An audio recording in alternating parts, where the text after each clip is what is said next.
Hi, this is my video club submission. My name is Tristan Lessard-Manseau, and today I'll be answering three questions format, one after the other. So to start off quickly, my first question comes from Josiane Boissonneau, and it is what my conception of education is, and if it has changed throughout my practicum, how has it changed? So my first point for this question would be that students have their teachings in their own hands. So for me, it's really just like we saw in INT class, our culture education through culture class. Students mainly learn through primary culture, and that's how I'm trying to introduce English to them as English second language learners, because especially in a context like Windsor, they need to be interested in English in order to be able to accept the teachings that I offer them. Otherwise, they might not be as opened to the English introduction as they should be. So by bringing in culture that they are both interested in, because we know that they consume English through media. So any form of entertainment, any form of culture, so their music, the books they read, the shows they watch, are all shows produced by Netflix or shows that are on Netflix in English. And because a lot of these movies do not have an equivalent in French. So it's a way to introduce them to English culture, to make them understand what English can give them access to. Another big aspect was the music, and because this is all data that we had through our survey. So all this data which gave us information about their music consumption, all in English. Their movie consumption, mostly in English. Although they did not talk in English at all. That was the big point. So they did not speak in English at all at the house. So get them talking about the subjects that they do consume in English. So media and music. So get them to talk about these topics. Well, you'll allow them to practice their English, the oral English, which is the most important, according for me, the oral English, by talking about subjects that they love. Another big topic of my conception of education would be that my fairness over equality major principle of teaching. To me, I define to them what fairness is. So it's not like equality. It's not a treatment. It's not the same treatment for absolutely everyone. It's the treatment someone needs. So I need them to understand what autonomy is. I need them to understand that I'm going to be there for the weaker students, and that might make it so that they do not receive as much attention from me in terms of when they need academic help.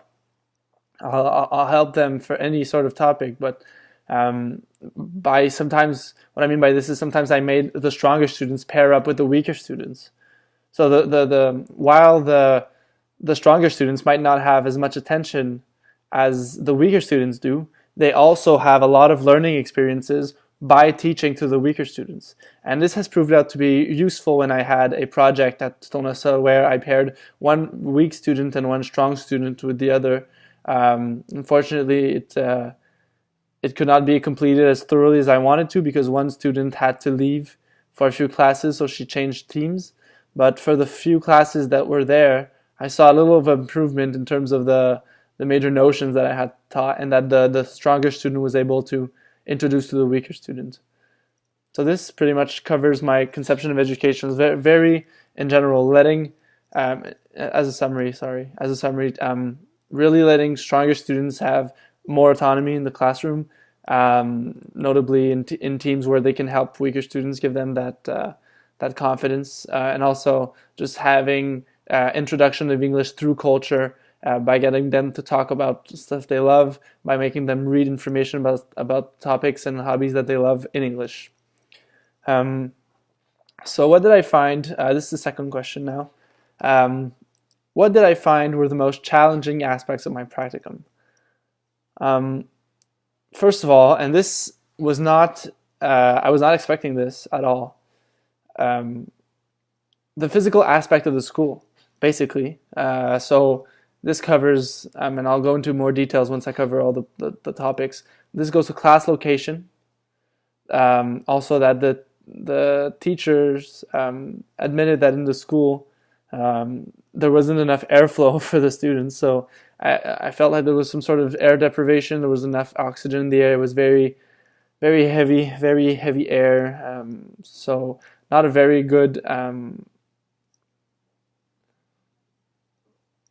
mix of elements to start off for learning. I'm sorry for the hesitation there. So another big aspect for me was the class location. So how Tournesol is made is it's a big rectangle basically. So all the classes that are more towards the middle of the school have no access to windows. And so in the first week or so, it didn't really have any impact on me yet because I didn't notice it that much. I was very concentrated. I was very focused on learning and trying to very pay attention. But when I really started teaching and I had a more brief overview of my classroom as I was in front, I started noticing over and over again that I had no windows and no light was coming in. So the light was there, was very artificial. The only light that we got to see were the lights once we got out of the classroom at night in the morning. So there was very little light, very daylight in the day, of course, going into the classroom. So that made it so that the students were sometimes very drowsy, come around the third and fourth period. So it was very hard to plan according to daylight. So that's a big thing that I was feeling. Also, I had a little bit of difficulty adapting to the different school systems.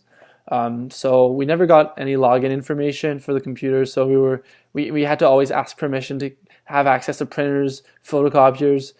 So it made things complicated, and it made us have a little bit less autonomy than I would have appreciated during the practicum, because a lot of the other students had these access that we didn't really have, and that Pascal did not maybe give us out of by choice, maybe just so he could have a basic idea of what we were doing. But maybe a little bit more autonomy in that situation would have been nice. Also because he was mainly in charge of making the reservations for the InfoLab, informatics laboratory for the students when we had any type of projects that needed to be done in those classrooms. So Pascal was the one who was doing all of the reservations. So we didn't really have a good idea of how this was going to work out, of how to do the procedures, because he was doing it in our place. But that was all right. It was just a mild inconvenience that I would have maybe learned to adapt to the school a little bit more. Also, it's going to be a lot of working on confidence just to be 100% confident in front of a classroom. I'm already very confident to speak in front of people. That's not really the case, but confidence comes through hard work and a certain skill in front of a classroom. So I'm gonna have to work a lot on my planning and in terms of having very complete classes to teach my students, so that I am confident in teaching them every single time, and that I'm confident in the going of this classroom with my students. So that covers the challenges of my practicum. Basically, a better school environment, I say, more airflow, more light, more access to the school facilities, and maybe another work on planning, confidence, having a really solid materials to give to your classroom would be the main points here. So question 3 now, what did I learn and what do I expect to learn and experience during my next practicum? So I learned so much, and basically going through all of the little aspects that I learned during my practicum would be so long. Just the little tips, the little skills you need in front of a classroom, how to interact with the student, how to intervene, how to have better class management, how to teach a subject more effectively, more efficiently, being able to, in front of a classroom, really explain a subject and make sure that all your students understood the foundation, so they can build upon that foundation. Those are all little tips and tricks that I learned in my practicum. Also, just dealing with the interactive boards, finding out how they can be useful, which types of TNE you can use in the classroom to really, or the 6 that you can use in your classroom to make it so efficient and make use of the technology that you're given access to during your practicums. That I could talk about all these little things, but I'd rather just focus on what I learned, what surprised me the most was really the resources that the public schools had access to, which is very limited, very little resources. The resources are just not there for students, and that's what I learned the most, was to make a lot out of a little bit, and just having really solid material that you work with at home, using, like I said, those technologies, to have very efficient PowerPoints, cool Prezis, cool interactive Kahoot games with your students to make them really appreciate learning, to make this interactive in some way. Because what really disappointed me, it was that there was no books. There were magazines, there were reading materials, but there weren't like any books that I could order to have a really complete reading program to plan off of, and having really great discussions and reading circles with the students so that they could talk, read, and also have this better access to more challenging reading materials. I was thinking about Animal Farm. I know it's a very popular book among students, and I was surprised that my English teacher had never planned it with his students, but it wasn't because he didn't want to, it's because there was a lack of funds, and being public school, he could not impose this on the parents, which is completely understandable. But that really made me appreciate my upbringing in a private school. So that was a really nice learning experience that I had, and maybe just being able to do little, to do a lot with little material, and being able to be original and creative and keeping the students interested. What I'm looking for in my next practicum is having a more thorough, challenging planning experience. So I had a really nice experience with this practicum. However, I really, being in primary school, of course, elementary school, you're gonna have to really plan for a lot of subjects. We have arts, we have history, we have science, we have English. So I'm not sure yet how this is going to be, and I feel like maybe we're going to have classes next semester. But for now, I'm curious about the planning experience that we're going to be able to do in preparation for this practicum, because there's going to be a lot of preparation. We're going to be able to come up with a lot of activities, which is a challenge in itself, and that I'm looking forward to. But I'm looking forward to learn about how to plan these kinds of materials.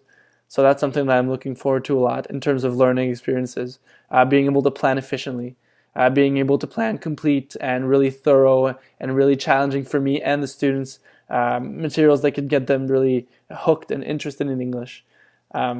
So those are things that I learned, and things that I would like to learn in the future. And this does it for the club video submission. I hope that these answers and this discussion was interesting for you, and have a nice summer. Thank you.